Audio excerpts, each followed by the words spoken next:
Political चर्चा करने के लिए कालिंपोंग आने की मौका मिला और इस निमंत्रण मुझे पारेख साहब ने किए थे।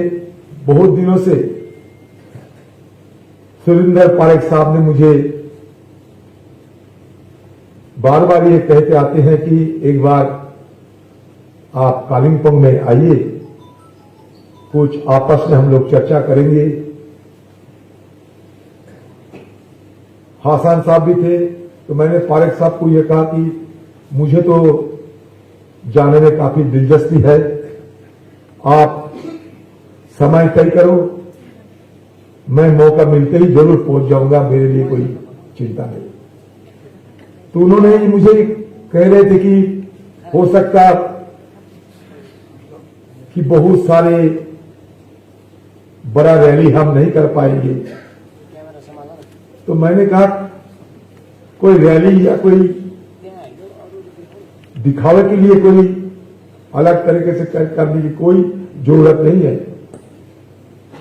अगर कोई छोटे मोटे बैठने की जगह मिले तो भी खुशी से हम लोग आपस में बातचीत करेंगे, आप लोगों से सलाह लेंगे।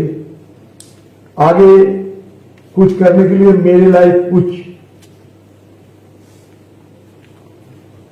सुविधा अगर रहे, मेरे तरफ से कोई अगर पहल करने की जरूरत हो, तो मैं बिल्कुल पहाड़ वासियों के लिए जितना हद तक जाना चाहिए मैं जाने के लिए बिल्कुल तैयार हूं। झूठे मूठे आश्वासन देने के लिए मैं यहां बिल्कुल नहीं आया। आप हमारे रिश्तेदार हैं, भाई हैं, बहनें हैं, बुजुर्ग हैं।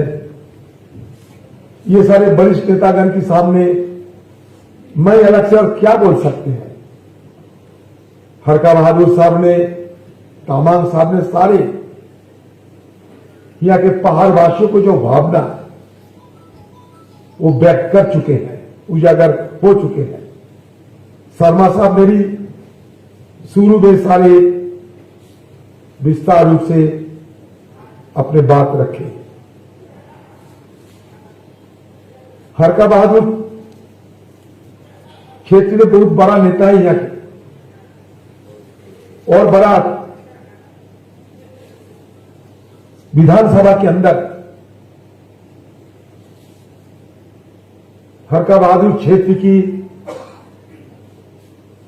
जब इंटरवेंशन होते थे तो बंगाल के लोग बड़ा तारीफ करते थे उनको। मेरा याद है एक बात, एक कई पत्रकारों से हरका बहादुर क्षेत्र में कह रहे थे कि we are boycotting the boycott.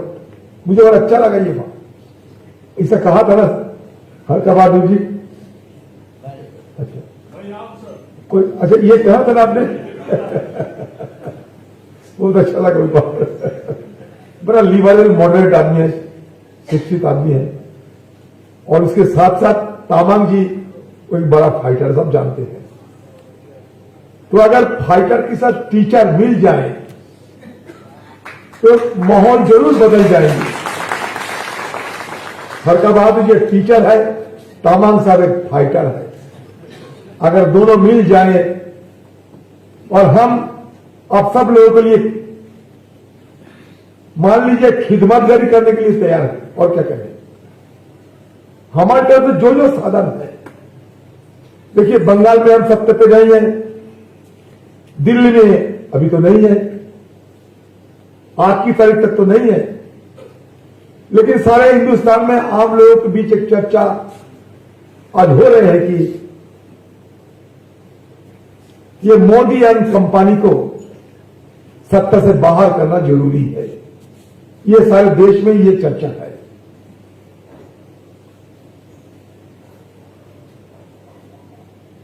खाली खोखला वादे करने से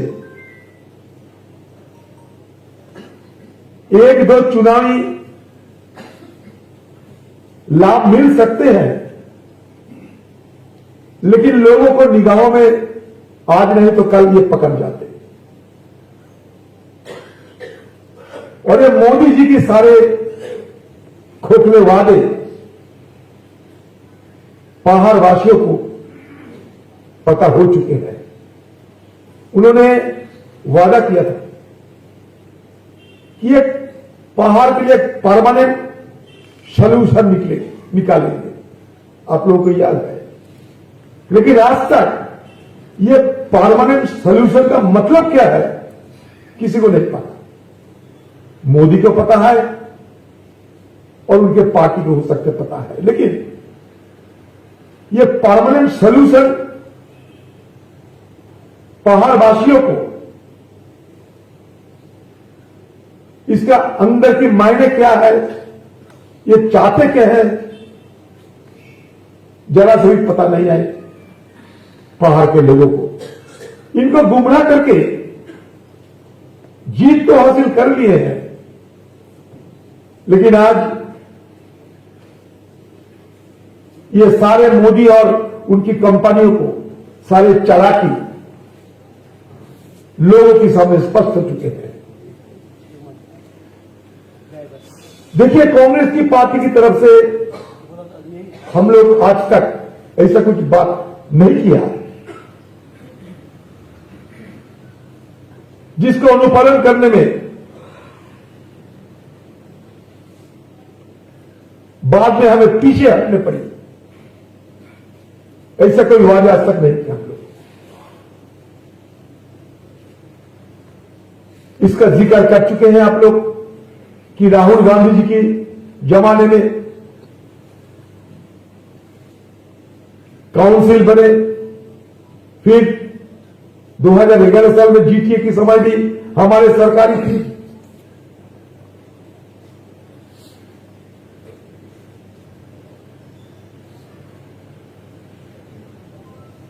दार्जिलिंग में पानी की सुविधा मुहैया कराने के लिए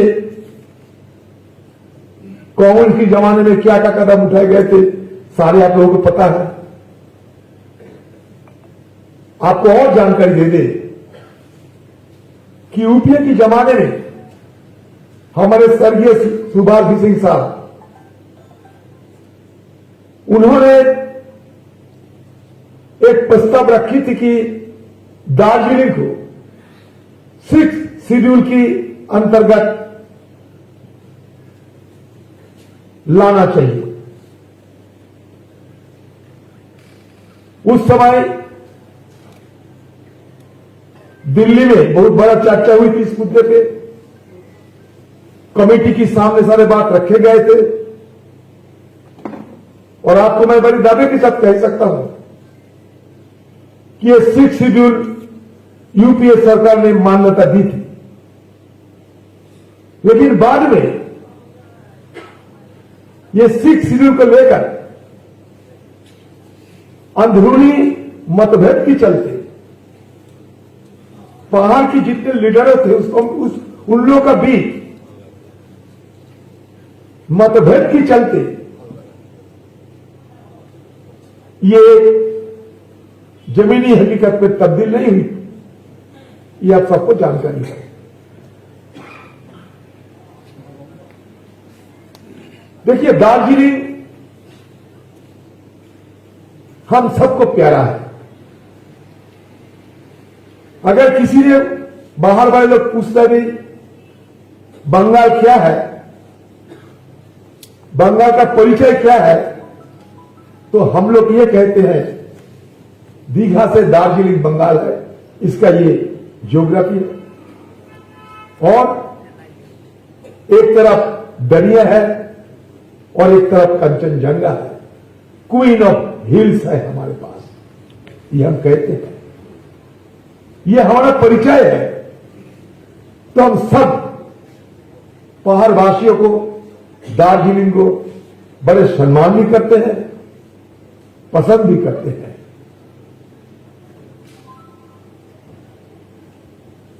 यहां की लोगों की जो मांग है, सुभाष जी से कि पहले भी ये हुआ करते थे, आज से नहीं। हमारे पार्लियामेंट में एक प्राइवेट मेंबर्स बिल की तरह पहले ये मुद्दा उठाए गए थे।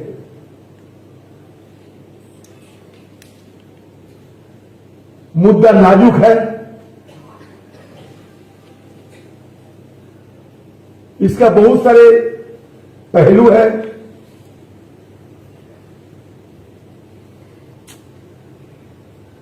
और इस हालत में मेरे तरफ से आप लोगों को कोई भरोसा देना मुनासिब भी नहीं है। इसका मतलब यह नहीं कि मैं आप लोगों को हताश करना चाहते हैं, नहीं, बिल्कुल नहीं। मैं तो चाहता हूं कि आप सब मिलके सारे पहाड़वासियों को, सारे सिविल सोसाइटी को, हर वर्ग के लोगों को आज की हालत में क्या ठोस कदम उठाना जरूरी है। विचार विमर्श करके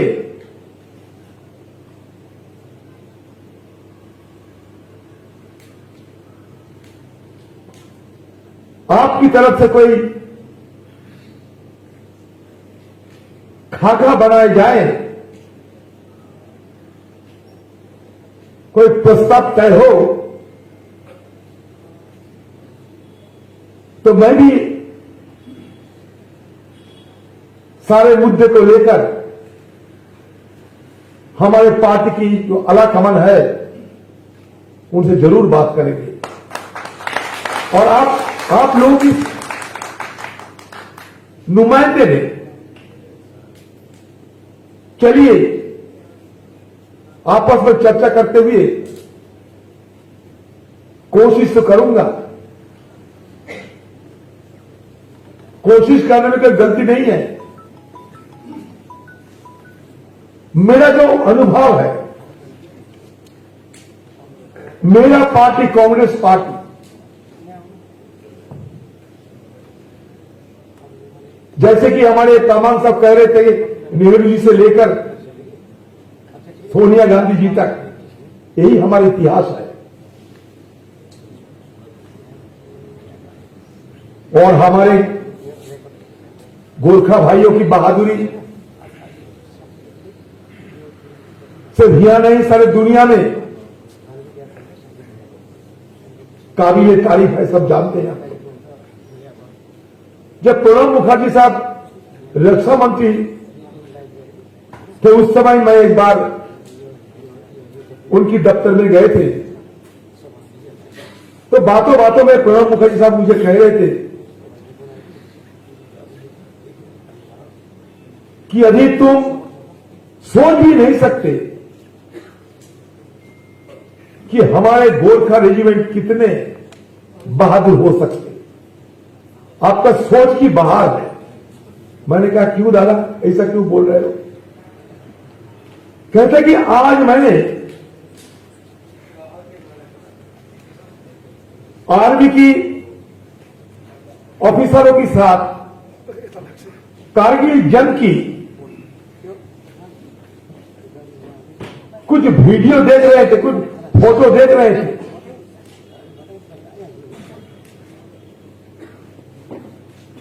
कारगिल की उस चटी पर जहां पाकिस्तानी फौज पहाड़ के ऊपर और हमारे फौज पहाड़ के नीचे, और पहाड़ की चोटियों से दुश्मन पाकिस्तानियों को खदेड़ने के लिए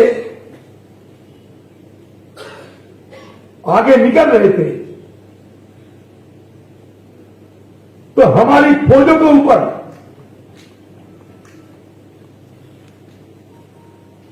गोली, कमान, जो भी है उनके पास हथियार, सबको इस्तेमाल कर रहे थे।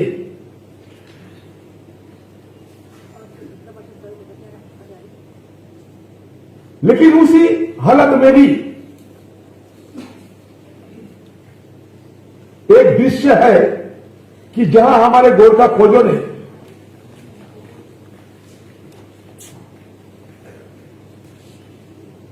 जय मां दुर्गा कहते हुए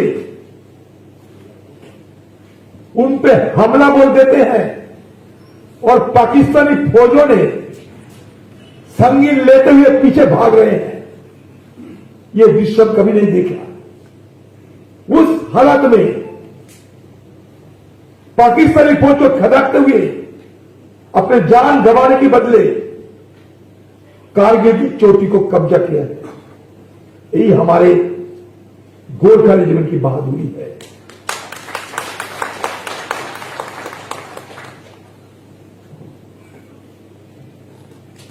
लेकिन मैं ये कहूंगा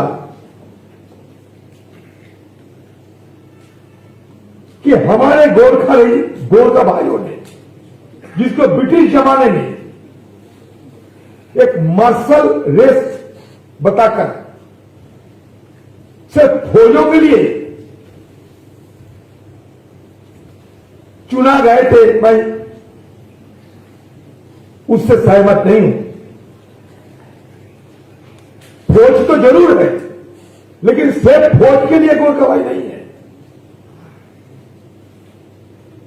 गोरखा भाइयों ने सिर्फ मार्शल रेस नहीं, इंटेलेक्चुअल रेस भी है। भानुभक्त का नाम सब सुना है। गोरखा भाइयों की प्रदर्शन में कोई कमी नहीं है। जरूरत है सुविधा मुहैया कराना, ढांचा बनाना, कामकाज के लिए हर संभव प्रयास करना। अनएम्प्लॉयमेंट, बेरोजगारी कभी बढ़ रहे हैं, आउट माइग्रेशन हो रहे हैं। हमारे देश की सर्विस सेक्टर में यहां के बहुत सारे नौजवानों ने नौकरी के लिए द्वार द्वार भटक रहे हैं।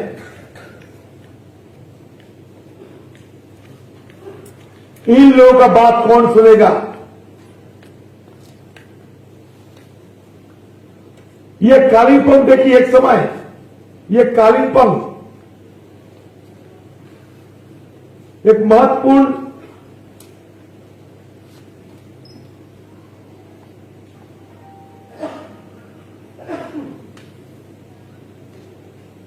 कॉरिडोर थे, ट्रेडिंग कॉरिडोर, कमर्शियल कॉरिडोर।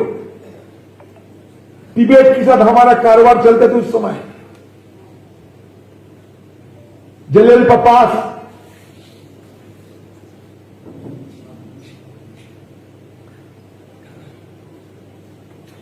चीन के साथ दुश्मनी के चलते वो पास बंद हो चुके हैं, कारोबार ठप है। ये स्ट्रैटेजिक एरिया है जहां नाथुला पास भी है, दूसरी तरफ चिकेन कॉरिडोर भी है, चिकेन नेक कॉरिडोर, सिलीगुड़ी चिकेन नेक कॉरिडोर, इधर डोकलाम, नाथुला पास हमारे देश की एक स्ट्रैटेजिक इंपॉर्टेंट वाला एरिया है ये। लेकिन यहां के लोगों को पहले जो खेतीबाड़ी कर रहे थे, पहले कालिंपोंग के लोगों ने खेतीबाड़ी करने में ज्यादा दिलचस्पी दिखाते थे। अभी खेतीबाड़ी का हाल भी बुरा हो चुके हैं। पानी की किल्लत और खेतीबाड़ी करने के लिए ज्यादा पैसा लागत करने की जरूरत होते हैं। अभी चाहे पानी हो, चाहे खाद हो, चाहे बीज हो, और उसके साथ साथ बेचने के लिए अच्छी खास सुविधा की कमी है और धीरे धीरे कालिम्पोंग रीजियन में खेती बाड़ी करने में लोग और ज्यादा दिलचस्पी नहीं दिखाते क्योंकि वो मुनाफावंत नहीं है। इसके लिए यहां आउट माइग्रेशन काफी होते हैं, चाहे दार्जिलिंग हिल कहिए, कालिम्पोंग।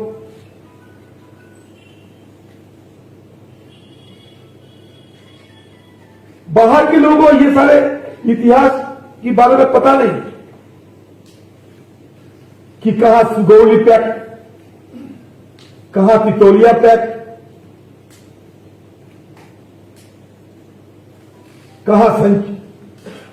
कहां सिंचुला पैक्ट। बहुत पुरानी इतिहास है हमारी इस एरिया की। कभी भूटान, कभी सिक्किम, कभी ब्रिटिश, कभी नेपाल। लेकिन एक चीज देखने में सबसे अच्छा लगता है कि हमारे मेनलैंड इंडिया रोजाना कितना घटना घटती है, रेप से लेके डकैती के लेके कितने सारे क्राइम रेट है देखिए। और हिल पीपल देखिए, दार्जिलिंग, काशिया, कालिम्पोंग। कभी सुना है कि बलात्कार करते हैं, बलात्कार करने के बाद खून कर देते हैं? ऐसा नहीं होता।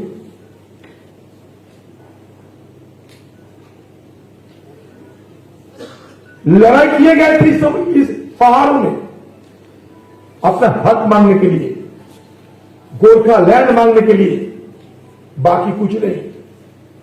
और ये मांग आज से नहीं, आजादी के समय से हो रहे हैं। लेकिन यह भी सच है कि भरोसा दिए गए थे, उम्मीद जताई गई थी और बाद में निराश भी किए गए। तो निराशा के चलते पहाड़ वासियों की मन में किसी पे भरोसा करना, यकीन करना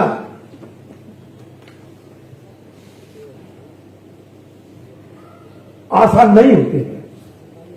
जो भी कहे, लोगों के मन में एक शक पैदा होते है कि बोलते तो है लेकिन सही या गलत इसका पता नहीं।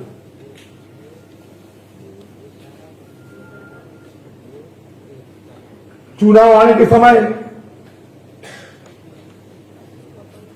भरोसे की भौचाल लग जाते हैं, उम्मीदों की बरसात शुरू हो जाते हैं। चुनाव खत्म होते ही नेतागण दिल्ली पहुंच जाते हैं और नेतागण के पीछे आप लोगों को दौड़ना शुरू हो जाते हैं। जब चुनाव की समय आएगी वो लोग खुद ब खुद यहां पहुंचेंगे। चुनाव होने के बाद ये पहाड़ वासियों के भिखारी की तरह दिल्ली जाकर द्वार द्वार भटकने पड़ते, ये ठीक नहीं।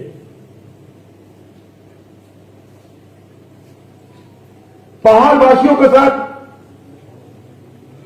ये अन्याय किए गए हैं।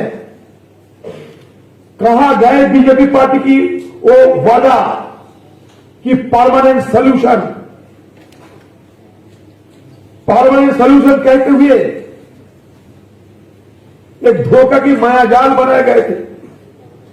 ना गोरखालैंड, ना ताइवान लैंड, कुछ नहीं, सिर्फ ये बात कहे गए थे कि परमानेंट सॉल्यूशन। और जिसके मन में जो आए वो उसी तरह इस बात को लेकर लोगों के सामने खड़ा हो गए।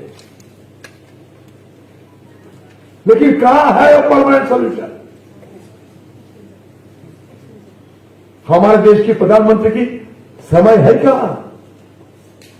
मणिपुर जल रहे थे, आज भी जल रहे हैं। इतने साल, इतने महीने गुजर गए हैं। मैं मणिपुर में खुद गए थे, दौरा किए थे। दोनों जाति के बीच खाई इतना बढ़ चुके हैं, आप कल्पना नहीं कर सकते। कुकी और मेथी बीच में खाई इतना बढ़ चुके हैं कि आपस में समझौता भी नामुमकिन लग रहे हैं। देखा है आपने कभी कि हमारे देश के प्रधानमंत्री मणिपुर दौरा किया था? नहीं।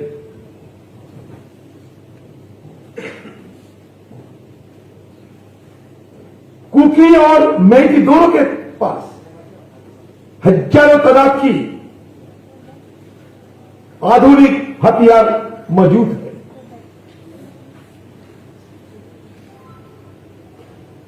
न मेथी कुकी की एरिया जा सकते, न कुकी लोग मेथी की एरिया आ सकते। मेडिकल स्टूडेंट्स परीक्षा देने नहीं पाए, इतने महीने गुजर गए, समाधान की कोई रास्ता नहीं।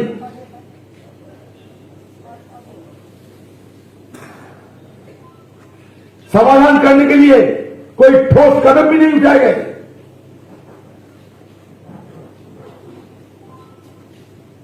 ये लोग सिर्फ राम मंदिर लिए अभी व्यस्त है। राम मंदिर को तस्वीर दिखा के, राम मंदिर बना के फिर दोबारा आम लोगों को गुमराह करने के लिए आज की सत्तारूढ़ पार्टी सारे योजना बना लिए हैं।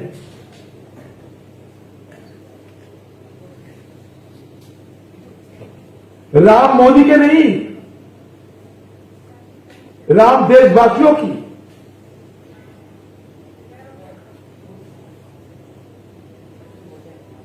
राम एक चरित्र होते हैं।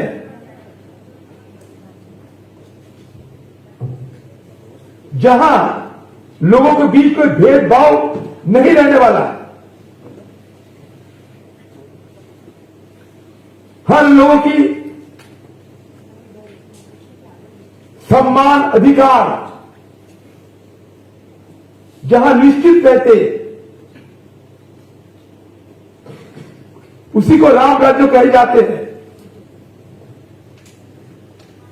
हमारे संविधान की मूलभूत भावना को हरका बहादुर क्षेत्री साहब ने बताया आप लोग। लेकिन ये सारे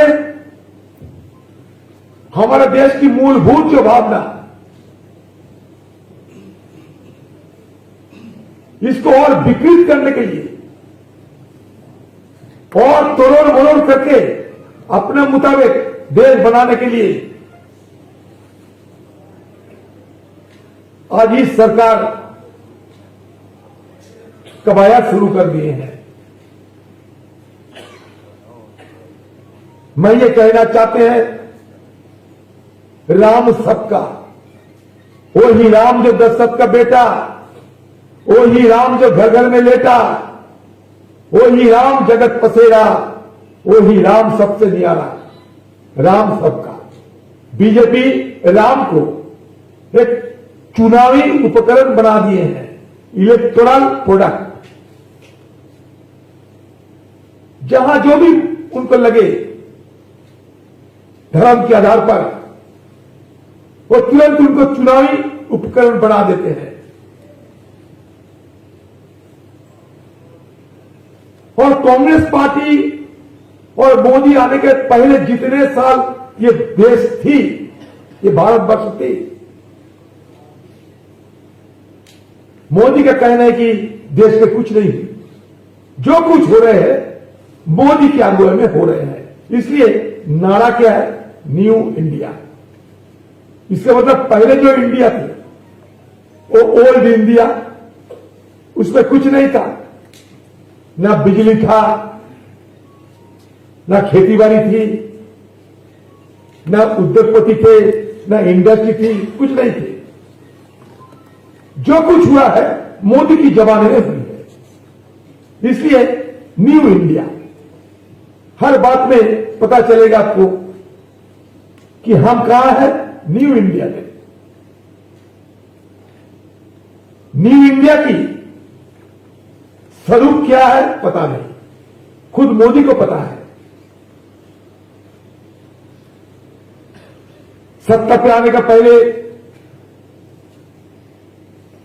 हम ये कह गए थे कि विदेशी बैंकों में चोरी करके काले धन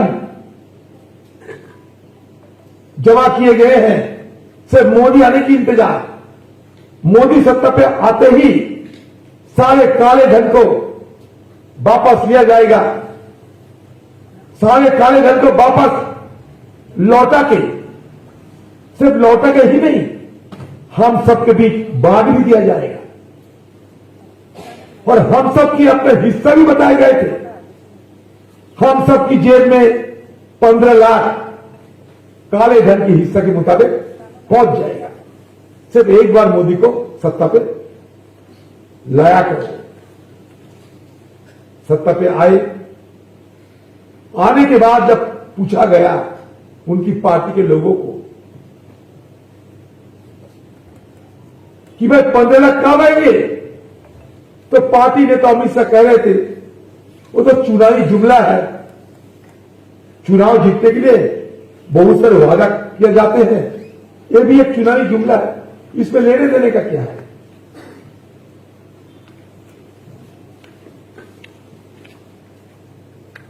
हमारे देश के अंदर एक जगह थी, पुराने जमाने की बात करते हैं। एक राजा रहते थे और राजा गान सुनने में बड़ा पसंद करते थे। कोई अगर अच्छा गाना गाए तो राजा बहुत पसंद करते थे। तो एक दिन गायक को बुलाया गया कि भाई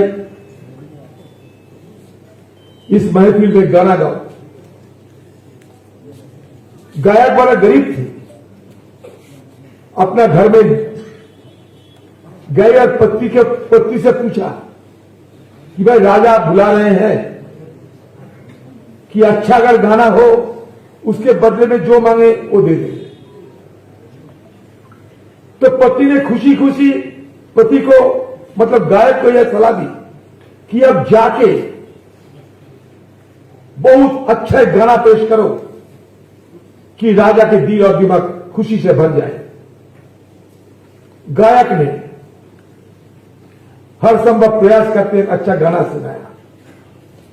राजा खुशी हुई और वो गरीब गायक को कह दिए कि ठीक है, आपके लिए एक मकान तोहफा में दिया जाएगा।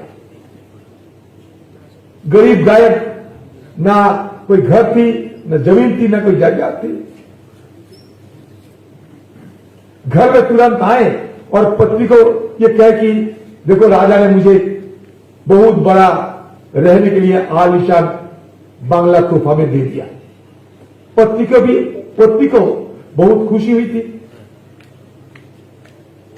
अपने पति का अच्छा खिलाया पिलाया और सलाह भी दी कि राजा जब बुलाएंगे आपको तुरंत पहुंच जाना, नया नया गान सुनाते हुए राजा के दिल खुश करने के लिए प्रयास करते जाना। फिर राजा ने दूसरा दिन उनको बुलाया है, गायक भी तुरंत पहुंच गए और एक अच्छा गाना सुनाया। राजा और खुशी हुई। उस दिन तो आलीशान बांग्ला दिए थे, इस समय कह रहे हैं ठीक है, तुम्हें 100 भरी की सोना हम तोहफा में देते हैं। आ गए गायक घर पे, पत्नी को कहा कि आज हमें 100 भरी सोना राजा की तरफ से तोहफे के रूप से दिए गए। पत्नी की खुशी का कोई सीमा नहीं रहती। खुशी से पागल पत्नी कहते कि फिर बुलाए तो फिर जाओ। फिर बुलाया राजा, फिर गए। गाना गाया, राजा खुशी हुई, तोहफे में 200 बीघा जमीन भी दे दी। फिर घर पे वापस आई, खुशी से जगमग होते हुए पत्नी को कहा कि हमारा घर में देखो चारों तरफ रोशनी और रोशनी आने वाला है। तो पत्नी गायक को यह कहा कि भाई सब तो ठीक है, इस बार जब गाना राजा को सुनाओगे और राजा जब खुशी होंगे तोहफा देने के समय यह जरूर कहना कि नकदी में कुछ तो दो। तो उसी सलाह के मुताबिक राजा के सामने गायक अपने गान सुनाते हुए जब तोहफा राजा ने ऐलान किया तब कहा नकदी में कुछ दिया करो राजा। तो राजा ने जवाब में कहा कि मैं तो सब कुछ दे दिया आपको। तो गायक ने कहा कैसे? तो राजा ने कहा कि अच्छा गान गाया आपने, आपका गान में मेरा कान खुशी हो गई और मेरे कहने में आपका कान भी खुशी हो गई, तो लेने देने की क्या सवाल है। तो यही हमारा भी हाल हो गया। मंत्रीगण नेतागण आते हैं, बोलते हैं, हमारा कान खुश हो जाते हैं, लेकिन जब पूछते हैं सरकार को, सरकार कहते कान तो खुश करा दिया और लेना देने के क्या है। तो इस हालात से हमें निकलना चाहिए। मैं तो यह जानता हूं कि अपने नियत में खड़े रहते हुए आगे निकलना जरूरी है। एक मंजिल से आगे बढ़कर मंजिल की तलाश कर। तुझे अगर दरिया मिल जाए तो समुंदर की तलाश कर। शीशा टूट जाते हैं पत्थर की चोट से, पत्थर ही खुद टूट जाए वो शीशा की तलाश कर।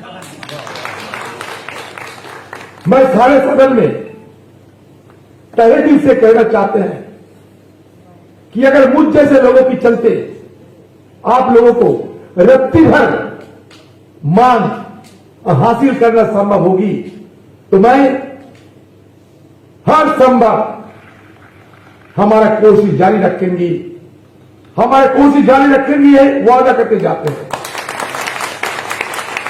पीछे हटने वाला नहीं हो, लेकिन उसके पहले विस्तार से आपस में चर्चा करते हुए हमारी तरफ से एक मांग पत्र बना के आप मुझे मेरी हवाले दिया करो। उसके बाद राज्य में जो होता है ठीक है, चलिए दिल्ली दौरा करते हैं। हर का बहादुर छेत्री साहब है, तामान साहब है, पारे साहब और जो जो आपको लगे, चलिए दिल्ली में हमारा बात रखने के लिए हम भरसक प्रयास शुरू करें। कोई एक जगह पे अटक नहीं रहना चाहिए। आइदर गोठालैंड और नथिंग, ये नहीं होना चाहिए।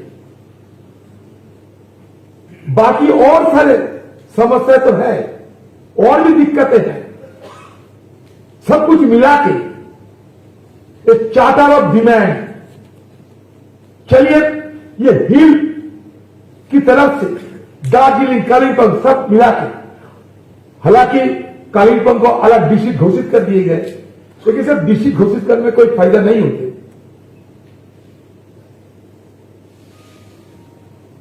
एक चार्टर ऑफ डिमांड बनाते हुए चलिए हम लोग अपना जंग शुरू करें।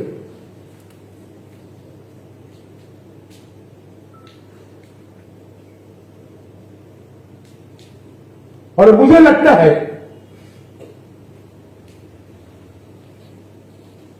कि सब काम हम करने में हो सकता विफल होंगे, सफल भी हो सकते, लेकिन बहुत कुछ कर भी सकते। सब कुछ अगर ना हो फिर भी बहुत कुछ हो, ये भी कम बात नहीं होगी। तो चलिए शुरू करें। मैं कोई पॉलिटिकल बात करने के लिए नहीं आया है। कांग्रेस जैसे कि हरका बहादुर ने अपना भाषण पेश करते वक्त कहते कि मेरा ये कांग्रेस की जो बयान लगे हुए हैं ये अलग बात है, लेकिन मैं फिर भी यहां आए हैं। बड़े दिल के आदमी है ये। देखिए, कांग्रेस एक प्लेटफॉर्म की नाम होते हैं।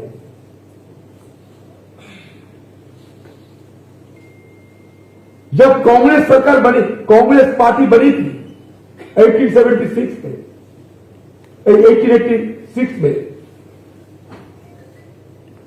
85-86 में, उस समय ये प्लेटफॉर्म की स्वरूप देते हुए बनाए गए थे। 1885 28 दिसंबर लगता है। तो उस प्लेटफॉर्म में हर वर्ग के लोग आ सकते थे, चाहे वो लेफ्टिस्ट पॉइंट के हो, चाहे राइटिस्ट पॉइंट के हो, चाहे सेंट्रिस्ट पॉइंट के हो, जो भी हो, क्योंकि हमारा मकसद यही था कि हिंदुस्तान इसका तो जियोग्राफी है, नॉर्थ साउथ ईस्ट वेस्ट है, लेकिन हम सब भारतवासी, ये सोच हमारा नहीं थी। मतलब नेशनल सेंटिमेंट हमारे नहीं थे। हम कोई सोचते थे कि बिहार, कोई सोचते थी उड़ीसा, कोई सोचते थी हम झारखंड पर अलग अलग सोच रहे थे, कोई सोचते कि बंगाल। लेकिन नेशनल सेंटिमेंट मतलब सारे देश हमारे हैं, हम सब भारतवासी है। ये जो नेशनल सेंटिमेंट ये हमारे नहीं थे।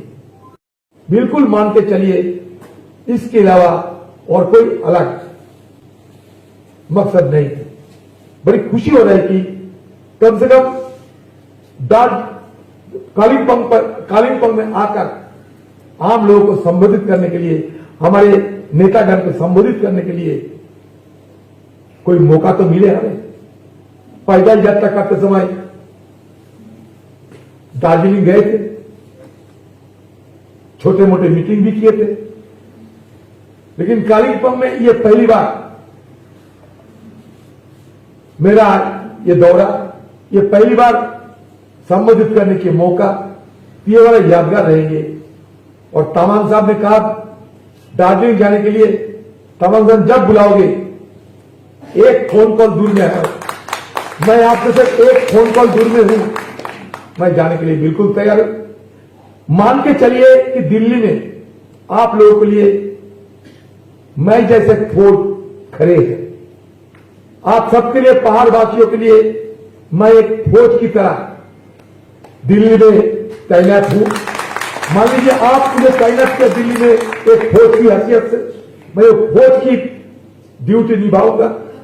और मेरे छोटे मोटे सरकार की तरफ से दिए गए बंगला भी है, वो उस बंगला में आप सबको मैं न्योता दे रहा हूं। जब मर्जी, जब चाहे अब वहां आइए। मैं आपके लिए वहां एक पहरेदार होकर मैं अपनी जिम्मेवारी निभाऊंगा।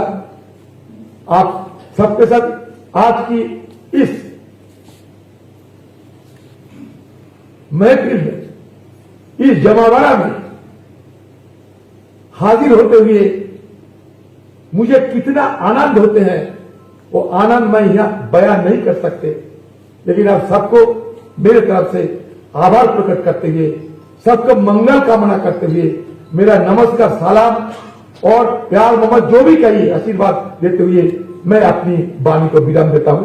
जय हिंद।